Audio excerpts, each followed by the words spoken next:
Destroy the port! Destroy the port! Destroy the port! Ay, kanipin ito na pagbalik ko! Ay, destroy the port! Wait, no! Wait, stop it! Sobra ka na! Sobra ka na! Sobra ka na! My Finnish person is already terminated! Stand to fight with the question! Wah! You come in! Wah! You come in! Papakalamin! I uploaded the next 3 years ago dahil anong ginawa mo sa channel? Anong ginawa mo sa mga content ko sa mga channel ko, ha? Gusto nila ako patigilin, okay? Kung ganun lang palang ang gusto nyo hinayupa ka, ha? Okay, last LS ko na to. Ha? Last LS ko na to at hindi na ako mag-LS ulit. Dahil ginagawa nyo kaming pangalang-galang, ha? Oh. Yan ang mga problema sa inyo lahat, mga kaibigan ko, nga.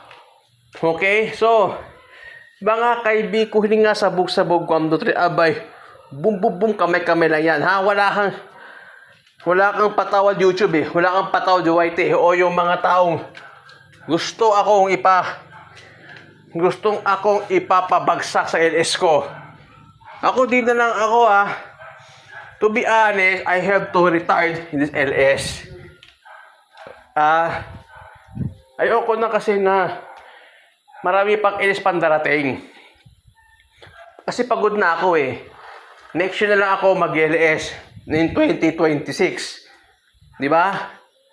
Yun lang ang gawin ko. Kasi,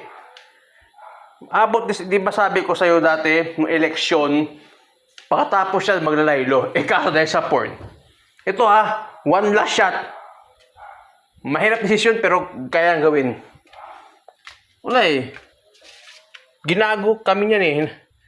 Wala eh, tarantado eh. Ginago na kami niyan eh. Ba't kailangan nyo po kaming gipitin?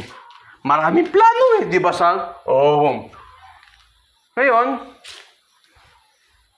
mga oras na ito mga kaibigan ay congratulations pala! Il Dragunov! Kahit hindi ako fan ng WWE, kahit hindi na ako gusto ng WWE, it makes no sense anymore. Of his being main event roster since 2024 and he returned from injured mga kaibigan. Il Dragunov of Russia, the first Russian to be captured of the United States US Heavyweight Championship that the true first beginning of history. Kasi si Ilja Dragunov, mga kaibigan ko nga, of his first event of the first championship reigns, mga kaibigan ko, we talk about that, tinalo niya si Sami Zayn. And Sami Zayn, mga kaibigan, has a good run for his championship as US champ. And also, si Sami Zayn, mga kaibigan, salamat din sa time, di ba? Because ito naman na maging pangarap mo, baka ito na konti na lang kulang, magiging world champion ka na at alagaan nyo si Sami Zayn. Kasi pag magiging world champion si Sami Zayn, it could be one of the part of Grand Slam champion. O, di magaling. Kahit ganun katagal sa WWE, kahit tinatarantado nyo yan, ibig sabihin, pinatiis nyo. Pero still, WWE sucks anymore and I don't care. Ngayon mga kaibigan ko huninga,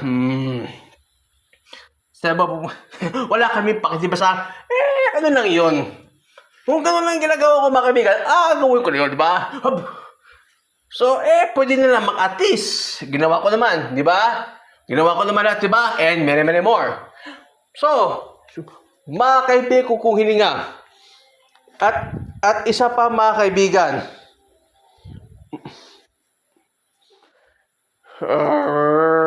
congrats din mga kaibigan and also the Ilja Dragunov mga kaibigan of being US champion because US champion. Sana po mga kaibigan hindi lang to hanggang dyan lang. Sana sooner to become world champion, main eventer. Kasi nakitaan na natin yung ginawa ni Ilja Dragunov mga kaibigan nga, di ba masang nasa po yung nag-iisang